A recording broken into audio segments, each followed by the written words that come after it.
Mexina nyonso yawe. Bienvenue nos très chers abonnés et les élus de l'Éternel. N'a pas si nous voulons un de mingi partout dans le monde entier. Vous avez vraiment ébélé pour la confiance, pour la fidélité, pour la biso ya wana la mokola lelo na zongi sous na émission oyo ya chrétien face au monde. Et ça la vraiment esengo makasi pour nga ko présenter émission oyo. Chrétien face au monde des émissions moko oyo ezali ko permettre la biso to ba nini oyo sengeli na bana nzambe nyonso ba sala na mokili. Donc tozo ba chrétien face au monde to moni bien mokili sto na oyo etali mokili. Voilà, na mokola lelo to kosaya pe ko beta lisolo na o etali un chrétien face à l'influence d'argent. Un chrétien face à l'influence d'argent na kosola ngonga moko te na plateau, lelo bongo na yambaki moko ya ba invité na nga azali bongo pasteur de l'église de Réveil, mais bino moko boko découvrir na. Bonjour pasteur. Bonjour madame la journaliste. Je tiens à vous rappeler que c'est le pasteur Chris Baza, moko ya bakambia église le Seigneur de l'Éternel. Pasteur Chris, est-ce que vous êtes le responsable numéro 1 de l'église? Oui, bien sûr. Je suis le responsable numéro 1 de l'église. Voilà, comment va l'église actuellement? Oui, actuellement l'église est en bonne santé. La grâce de Dieu, là, chaque jour, on se comporte bien. Mais l'église, ça se trouve où pour ceux qui nous suivent? Nous sommes dans la commune de Limete, quartier Salongo, c'est Salomo numéro 3. Quartier Salongo sur Salomo numéro 3, na commune ya Limete. Si tu descends, tu viens là sur place, au bout d'avoir une église et Saliwana en bonne et difformée. Parce que après c'est l'autre soldat, on a dit Kambo est un chrétien face à l'influence d'argent. On a des amis sujets, na biso ya mokola lelo o wapi to koyeba ko débattre nango ensemble. Motu na nga liboso e bandi bongo na ngina yeba o expliquer na balandi na biso nyonso. Nani azali bongo Kristo. Ouais, merci. T'ose expliquer bateau un chrétien a d'abord mutoyo à recevoir Christ comme sauveur et Seigneur, c'est-à-dire à vivre à mon côté. À kaba vie n'est pas Yesu, à pesa vie n'est pas Yesu. On est dans la première dimension. Deuxième dimension, un chrétien n'a qu'à chrétien tout le monde en momoko Christ. C'est quelqu'un qui suit Christ. C'est quelqu'un qui fait la volonté de Dieu, c'est quelqu'un qui marche selon la parole de Dieu. C'est ça, être un chrétien. Merci beaucoup, pasteur Chris. Pasteur Chris, est-ce qu'un chrétien peut avoir beaucoup d'argent? Oui, madame la journaliste, un chrétien peut avoir beaucoup d'argent, même plus que ça. Pasteur, de peur que tout ya ko kangaba misusu bandokite parce que moto to efikaza na mbongo ebele bato babenga kaye kasimi kisi aza bongo na loge mais yazo tout dato la zolo bakate nga nazali chrétien mais par là audio ebisa biso nini horaire aussi ya biso bana nzambe. Nous sommes en train d'attribuer toute la gloire et pas diable. Or en réalité le diable est béni, mais la bénédiction, il y a diable, et sa bénédiction, il y a momentanément, objectif, et ça, et même na enfer. En fait, il y a une bénédiction, mais et ça, la vraie bénédiction, car la Bible nous dit c'est la bénédiction de l'Éternel qui enrichit. Moutoua pambolaka sur la terre, c'est Dieu. Il ne faut pas attribuer la gloire. La bénédiction n'est pas diable, mais nous voulons dire, et pas bateau kanga, bateau simba, mbongo, qui ba koti loge ba yebaka que la vraie bénédiction est où ta pas ensemble. Donc c'est Dieu qui bénit. Pasteur Chris, par là, c'est Dieu qui bénit. Maintenant, comment est-ce qu'un chrétien peut se comporter devant cette somme d'argent? De peur qu'il y ait un dérailler de la pamabosana qui christianisme. Ne demandez pas moto yonzamba pamboli. Oui. À gérer mbongo wana nanzambe. Comment koko gérer mbongo wana nanzambe? Et ça n'a pas salaka la volonté de Dieu. Parce que madame la journaliste, oyo mute sengela bossa na tayeba. Li pamboli ozu e panzambe, babate la moka ke panzambe. Manière à bien ya ko dévier et ça mbongo nzamba pesio. Tika mo na deuxième position, tika nzambe na première position. Ko pengwa te ko za la séduite pour na mbongo yo humain. Banga nzambe na yo continuer ko banga nzambe quel que soit Osa Nambongo, il faut rester dans la volonté de Dieu. Pasteur Christ, quand est-ce qu'un enfant de Dieu peut rester fidèle à son Dieu? quand il est pauvre ou soit quand il est riche. Parce que la plupart des chrétiens, momentanément, bazali bongo ba pauvre. Bami benga ba chrétien wana bami latisa fardo wana bami latisa elamba wana ba chrétien nyonso bazala ba pauvre soki nazala nga païen ou soit nazala mo pagano nazala riche nazala mbongo ebele. Quand est-ce qu'un chrétien peut rester fidèle à son Dieu? Quand il est pauvre ou bien quand il est riche? Oh, merci. Apôtre Paul a lobby. Oui. Je sais servir Dieu dans le moment de bonheur, même dans le moment de malheur. C'est-à-dire, un chrétien, tant qu'il a passé dans la vie, oui. Il doit rester fidèle à Dieu. Ce qui chrétien a mbongo, que c'est Dieu qui m'a donné mbongo wana. C'est inutile à pingwa. Il sera toujours fidèle à source.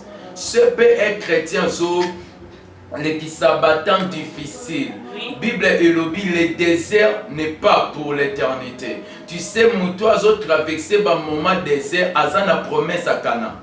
Pasteur Chris, il y a des gens qui ont wapi azumbongo ebele wana makolo ka protection ailleurs. Mayebi kenzambe mutapamboli makolo ka ba kokolo koko wana ba batela wana. Yo mo comprendre ka ndezela akolo ka maman moko afandi akani makolo pour juste kaka protéger mbongo na ye. Merci madame. Bato faut ba yé de loko moko. En dehors du Christ. Oui. Il n'y a pas la protection. Sokote singana loketo sokola singekata.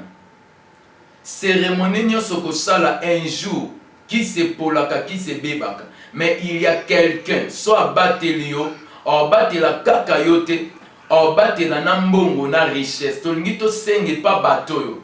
Bakendake pa mama koko moko, oui. Papa koko moko, bango baza bato ba kufa bakoleka. Oui. Le seul mouton aza aleki kisi, aleki soloka, c'est Jésus baluka refuge et pas nzambe, c'est Dieu qui protège non ba mama koko. Voilà. Pasteur Chris, c'est Dieu qui protège et non maman koko. Bino nyoso bosi wa pikolanda. Pasteur Chris yebisa biso. To nasali moi tant moko ya kotambola ko circuler na l'église, j'ai découvert en sorte que eza na ba chrétien mingi. Azala mbongo ebele quand des biso tozo le bel comme mbongo awa chrétien on azala mbongo ebele mais c'est le même chrétien qui est privilégié par son pasteur. Pasteur azo banga même ko yebisa vérité. Même nani chrétien wana azala basi belé l'église mais le pasteur lui protège. Pourquoi? Parce qu'à mon intérêt na kati yem to la disakanga afute la kanga loyer par là au ki ko ebisa bisoni. Oh eza eloko yako telemela. Oui. Tout le pasteur oyo ba batelaka ba partenaire. Oui. Voilà. Pasteur foyer ba avant partenaire aya yazala na nzambe wana.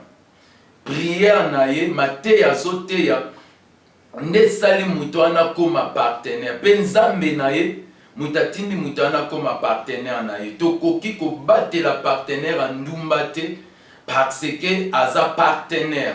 Bible elobi nous devons prêcher la vérité car il est écrit Jésus-Christ il est la vérité, il est le chemin, il est la vie. Un homme de Dieu qui a reçu la parole du Seigneur, il a reçu la vérité. Na sepela un jour na Miché. Malingi ba influencer Miché pour na aloba lokuta et pas roi. Michel Lobi nakotiaka konzamba otianga na monoko. Je dirais que la vérité, un pasteur appelé par Dieu, a kokiko épargner partenaire te. Ce partenaire a salma be pasteur ko bomete ma beta ye fimbo. Mais famille pasteur est là nzala. Ata famille non. Mais partenaire foyer ba avant ya pasteur azala pasteur. D'abord partenaire azala ka pasteur te mais c'est le Dieu du pasteur na ko former pasteur. Nalingi na encourager ba pasteur. Ce qu'il faut là lanzala pour nos lobby vérité là lanzala le mais lobby ton Dieu te prendra en charge. Il y a pas mon là mais moi ça bénité pasteur. Oh mais Paul a lobby ba la biso loko la ba pauvre mais ils ont enrichi plusieurs personnes. Vous devez savoir un homme appelé par Dieu. Oui. Pierre a lobby je n'ai ni or ni argent mais ce que j'ai je te le donne. Et l'autre Pierre a dit c'est la parole. pasteur a koki kozanambote. D'abord, madame la journaliste, il faut boyeba. Et loko ezo attiré batte pas na biso, ce n'est pas l'argent. Et loko ezo attiré batte pas biso, ce n'est pas la forme, mais c'est le fond. Le fond autozanambo, c'est Jésus, c'est la parole de Dieu. Pasteur Chris par là, c'est normal de comparer bino la maman koko wana parce que maman koko wana so mutako lukambongo, yemoko no azala mbongo te, yemoko no azala bien te. Voilà to comparer bino parce que pasteur aza pauvre. Tonga pena ke panganga wana na bike nganga landa kuneza kitoko te. Donc pasteur la banganga ba komi presque ndenge moko. Maman la journaliste, en réalité, to keseni tellement makasi. Na ba papa koko, na ba maman koko. Mais quand on est au tu le baquet, c'est l'intérieur. Il n'y a pas le baquet. Na kati na ngala za mundene na za capacité ko pambola. Même si moi je ne suis pas béni, kota la oise fiancé ngate, kota la parents na ngate, mais je suis na ko pambola. Quand on est ba momo ko bino sinyo so utiliser. OK, merci. Tozo utiliser ba même mot mais ça na forme mon côté. Voilà. Bango baza na diable, mais biso toza na nzambe. Donc ndenge toza boye tant ba oyaza kati na c'est le créateur de l'or. C'est le créateur de l'argent. Donc, tout ça différent par rapport à la lumière, par rapport à la vérité qu'on appelle la parole de Dieu. Voilà. Pasteur Chris, Nangi se soit éclairci, oui. Quel genre d'argent un chrétien peut avoir? Par là, je veux dire quoi? On a pu comprendre bien. Tu as spécifié pour l'encolobak. Tout le monde a un bon manière rebelle. Na oki okota loge lelo na zana mbongo. Na sali ki ndumba na zana mbongo. Na sali ki banditisme. Na bomi partout na zana mbongo. Mais je prends le même argent là, pasteur Chris. Na ye na sous na église na longoli 1/10 na nga na tie na panier. Après qu'il te moi je viens, je te dis non pasteur, regarde na sali ki ndumba 1/10 dans la tia qui n'a pas lié. Est-ce que au besoin c'est la même bon on a tout ça les lambons. Merci beaucoup madame la journaliste, c'est une très bonne question. Voilà. Na koko memango d'abord na révélation. Oyebi Dieu peut permettre un corbeau animal impie. Oui. Ayo pe sa yodim. Oui. Deuxièmement, je peux invoquer le deuxième témoin. Afanda nanda kwa Simon.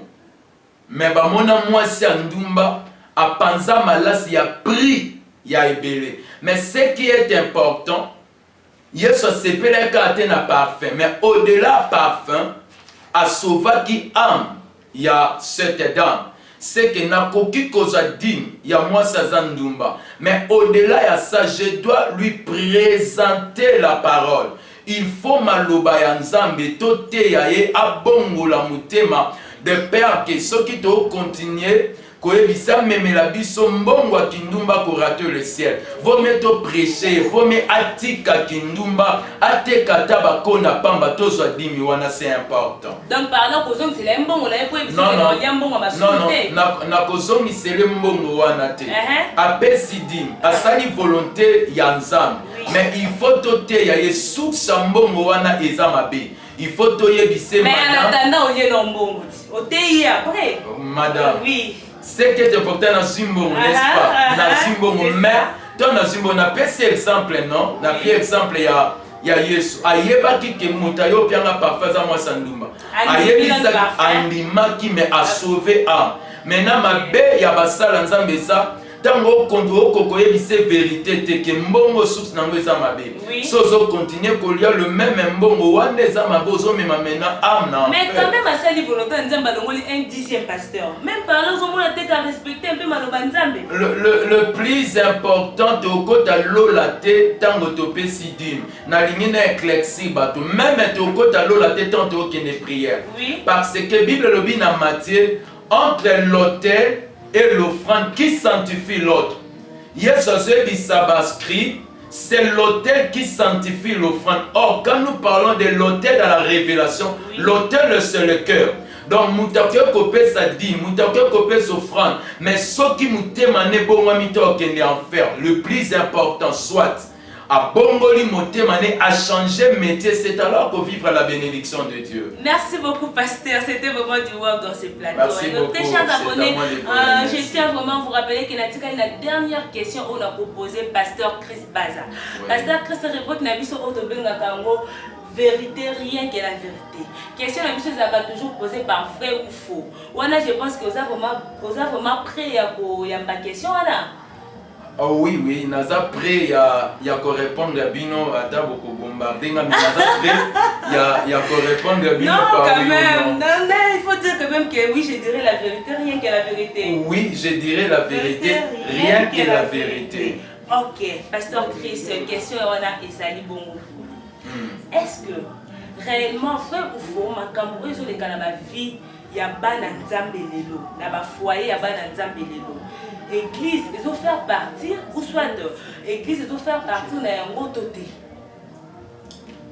Ce qui m'a camonia, c'est sur les canards. Voilà, par là, je vais dire quoi? Oui. Bateau au cas où l'église, pasteur wana bangoni basala ke ba famille panzana.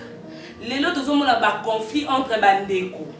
À cause du pasteur. Pasteur a pensé qu'il a prophétie. Pasteur a loba qui boye. Kaka le même pasteur wana, yebe mususu na kakinga kena 2021 o école gâté. Par là vraiment au Tolobani. Merci beaucoup. Vous allez répondre par vrai ou faux? Par vrai ou faux, oui ou non? Oui ou non? Merci. Question Tuninga. Quelque part, Esa oui. Quelque part, Esa non. Nous voulons seulement le oui ou non. Toningi va quelque part ou à la tête. Vous avez la besoin qu'il y a oui ou non. Je disais non. Voilà, donc notre émission la vision. Merci beaucoup de très chers abonnés. Mais pasteur, vous avez juste besoin d'un mot de leur fin pour permettre à la même base de merci madame la journaliste de profiter na occasion oyo. Koyebisa mutu nyonso aza na protection banganga. Oui. Abandonner banganga. Je te présente Jésus-Christ. Il le dit.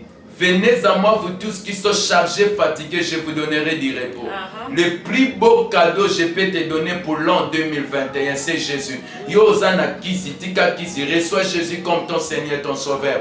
Yo bo sambi la kame, tu sens que na kamwezo simbate, au vivre un désert, je te prêche au nom de Jésus. Le désert de ta vie est sa éternité. Après le désert, il y a un Canaan. Cause à la influencer dans mon mot, reste fidèle avec Dieu. Le lot que souffrir dans Zambé, mais Nazana une bonne promesse à Ebiso. Demain, mon Dieu te bénira. Zambé, apambolo tikala fidèle. Nan Zambé na yo yo zer kolimba telema. Continuez chemin. L'Éternel ne te décevra jamais. Que mon Dieu vous bénisse. Merci beaucoup, pasteur Chris Baza. Merci beaucoup, notre cher internet. Merci beaucoup d'avoir abonné la biso. Même que vous avez qui vraiment belé wala pour la colonne biso. Je tiens à rappeler que Eza Bongo émission na bino ya chrétien face au monde. Boyo ki ndenge pasteur Auti ko ya biso na bituna. Je vous demande de bien liker cette vidéo, bon aimer vidéo, bon partager, bon s'abonner massivement. J'ai salué mon caméraman. Hein? Là, je ne cite pas les noms, mais je te salue quand même. J'ai salué la famille Chitenge. Je vous salue vraiment en grosso modo. Je salue aussi mon soliste, mon soliste n'a pas vraiment Mambo Tembele place aux alliés. J'ai dit aussi des gros bisous à ma maman chérie Catherine Pumba, ma maman vraiment du cœur. Mes respects maman, sans toi Belenga Lazate. Quant à moi, c'est Françoise Kalengel à la présentation. Je vous dis merci et à la prochaine. Merci Nanyoso Yahweh. Merci Nanyoso Papa.